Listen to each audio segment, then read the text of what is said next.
La colère, c'est pas négatif en soi, c'est une émotion. Si l'univers voulait pas que la colère existe, il l'aurait pas inventé. Donc la colère, c'est très utile, tout comme toutes les émotions d'ailleurs. Et moi, j'ai eu un rapport avec la colère qui était très malsain dès l'enfance, étant donné la famille dysfonctionnelle dans laquelle j'ai grandi. Et puis, disons-le franchement, le système aussi dysfonctionnel dans lequel j'ai grandi, puisque nous sommes dans un système où la colère, où les émotions ne sont pas apprises. Un jour, on devient adulte, puis un jour, on est supposé agir en adulte sans savoir comment gérer les défis de la vie. Ça fait qu'on utilise beaucoup la colère parce que c'est cool, puis c'est une façon de prendre sa place dans le monde, puis d'exister, malgré les autres, malgré tous les malgrés. Par contre, moi, je divise la colère en deux. Il y a la colère saine, puis il y a la colère malsaine. La colère saine, ça, je vais y aller tantôt, mais la colère malsaine, c'est celle qu'on connaît, donc celle qui s'exprime par l'éclaboussage sur les autres, celle où il y a du blâme, du jugement, du ressentiment, de la colère évidemment, mais c'est un trop-plein. C'est souvent suite au fait que j'ai pas su mettre mes limites, je connais peut-être même pas mes limites, ou j'ai pas su dire mes besoins, ou je connais mes besoins, mais je les ai pas respectés. J'ai toléré l'inacceptable, je me suis lésée, je me suis oubliée, je me suis mis en second plan ou en dernier plan. Puis à un moment donné, la colère, elle sert à quelque chose, là. C'est pas inutile, elle sert à quelque chose. Dans le fond, la colère, elle était là depuis le début. Mais est-ce que j'ai écouté ma colère? Peut-être pas. Par besoin d'être aimé, par besoin d'être accepté, par besoin d'être normal, entre guillemets, si telle chose existe. Donc la colère, pour moi, lorsque je souffre, lorsqu'une blessure est sollicitée, une limite outrepassée, un besoin ignoré, que ce soit par moi ou les autres, bien, la colère, elle m'arrête puis elle dit « ça va faire ». Mais je suis pas sûre qu'elle dit « ça va faire » aux autres, qu'elle dise d'abord à moi-même. On n'est pas dans une société où parler des émotions, c'est trop chouette, puis oui, dis-moi, dis-moi tes émotions, ton inconfort, ton malaise, ta blessure. C'est pas très cool, ça, dans le milieu de travail ou même en famille, même avec ceux qu'on aime, mais surtout avec ceux qu'on n'aime pas, ça va de soi. Mais c'est ça, c'est malaisant, les émotions, entre guillemets, négatives.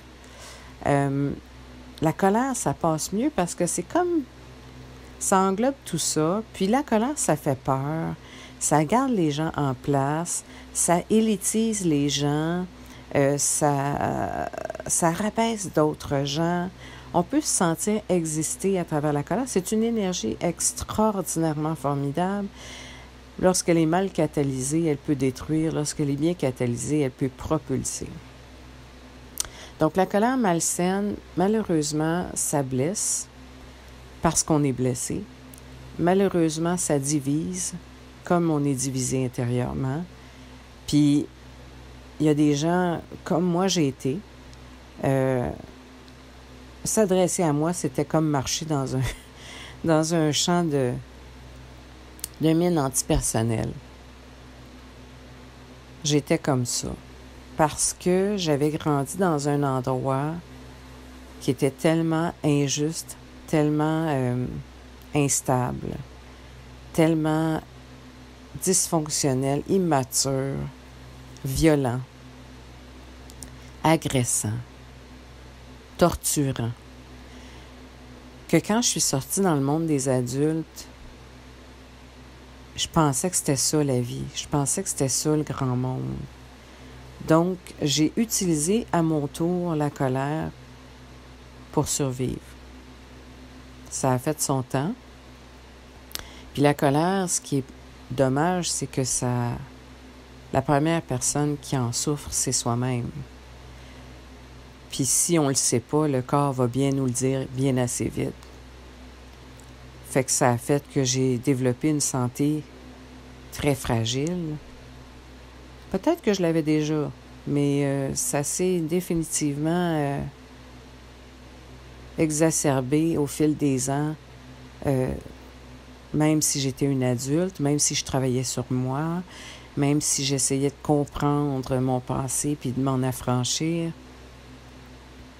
Malheureusement, la colère a eu raison de moi à tel point qu'à un moment donné, c'était soit je m'en sortais, soit je quittais ce monde. Mais j'ai choisi de faire face à ça, de comprendre l'utilité de la colère dans ma vie, puis de l'utiliser comme une force, de la recycler dans le fond, d'utiliser cette émotion qui me dépassait, puis d'essayer d'en faire quelque chose qui me servirait. Et c'est de là où j'ai compris qu'il y a une colère qui est saine. La colère, c'est une émotion, hein, c'est pas je devrais, faudrait, puis tout, là. Non, non. Ça a sa raison d'être, c'est là. Il faut que j'écoute le message. D'ailleurs, comme toute émotion, il y a un message. C'est un messager, une émotion pour moi. Donc, la colère saine, de ce que j'en apprends, parce que je continue d'apprendre là-dedans, bien, c'est une émotion qui me permet de m'arrêter, de m'intérioriser pour m'écouter dans une limite, dans une blessure, dans un besoin. Ça prend un certain respect de soi pour faire cet exercice. Parce que la vie va vite et peut facilement m'étourdir de moi-même et me faire m'oublier. Et ça revient à personne d'autre de comprendre ma colère, mes blessures, mes limites, mes besoins. Ça m'appartient à moi. On a tendance, surtout en relation, la personne m'aime, elle devrait savoir, puis elle devrait comprendre, puis elle devrait, mais non, non, non. C'est ma job d'informer autrui de mes limites, mes besoins.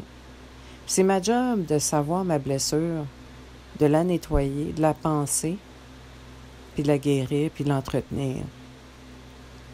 Entretenir le soin que j'apporte à ma blessure, parce qu'une blessure, ça prend longtemps avant de se guérir. Puis on restera toujours avec une cicatrice. Mais la blessure, ça m'appartient. Donc, pour revenir à la colère saine, une colère saine, bien, ça sert justement à reconnaître mes limites, mes besoins, ma blessure, mes blessures, puis ensuite de les communiquer à l'autre. Dans une colère saine, il n'y a pas besoin d'apeurer l'autre ou de blesser l'autre ou de terroriser l'autre pour dire ma limite, mon besoin, puis ma blessure dans un cas où on est avec quelqu'un digne de notre confiance. Il n'y a pas besoin de faire peur à l'autre. Ça, c'est une illusion en tout cas, qui est véhiculée dans notre culture parce que c'est plus, ça passe mieux, c'est plus facile. C'est facile d'éclabousser l'autre de mon émotion sans me responsabiliser des résultats qu'elle suscite. Ça, c'est facile, tout le monde peut faire ça. Ce qui est mature, par contre, c'est d'exprimer sa colère dans la bienveillance, l'accueil de l'autre, la considération de l'autre. Parce que ma limite, là, ben, elle s'arrête là où celle de l'autre commence, par exemple. Ce qui marche pour Pitou marche pour Pitoune. Donc, je suis responsable de mes limites, mais je suis aussi responsable de l'autre. Je suis responsable de ne pas violenter ou atteindre à les personnes avec ma colère. Puis, ben, quand on est dans, dans le respect de soi et le respect de l'autre, une colère, ça s'exprime bien. Ça peut servir justement à trouver le courage de dire à l'autre sa limite, parce que c'est pas toujours facile. Puis avec le reste de toute cette énergie que nous donne la colère, eh bien de prendre le temps de vivre une intimité avec l'autre en dévoilant qui je suis dans mes limites et mes besoins, en écoutant l'autre dans sa réaction. Puis l'autre, la réaction de l'autre, ça ne m'appartient pas. Dans la mesure où j'ai respecté mon besoin, ma limite, moi-même, en allant vers l'autre, en lui la nommant, le reste, ça ne m'appartient plus. L'émotion a fait son rôle. Je peux maintenant la déposer. Je n'ai plus à être en colère parce que mon rôle est joué. Ma partie est jouée. La partie de l'autre, ce que l'autre entend, ce qu'il comprend, ce qu'il accepte, ce qu'il n'accepte pas, ce qu'il pense pas, c'est plus de mes affaires. Puis c'est là que c'est difficile. C'est là que c'est difficile parce qu'on est dans une société où tout le monde est blessé, tout le monde est plein de blessures, tout le monde a galvaudé, a ignoré, a bafoué ses limites et ses besoins, puis on se rentre dedans comme un jeu de poule ou je ne sais quoi, tu sais. Tout le monde s'entrechoque. Fait que ça prend une personne mature des deux qui va être capable de pratiquer ce que j'appelle, c'est pas moi qui l'appelle, mais je l'utilise dans ma vie, le détachement. Le détachement, c'est un signe de maturité. Puis c'est ce qui fait que un objet de colère s'arrête. Il s'arrête peut-être juste pour une personne, notamment moi, si je pratique le détachement. Il peut continuer chez l'autre. Là. L'autre peut être en maudit, puis faire des pieds et des mains, puis aller médire à tout vent. Puis... Mais ça, c'est pas de mes affaires. Comme diraient certains, ça ne m'appartient pas. Puis ce détachement-là, c'est que plus je le pratique, plus je sais que je peux exprimer mes limites et mes besoins dans la liberté, dans la légèreté, puis sans me soucier que je vais être bafouée, je vais être exclue, excommuniée, je vais être rejetée, parce que moi, je ne me rejetterai pas. Le détachement, c'est vraiment un bel allié avec une colère saine.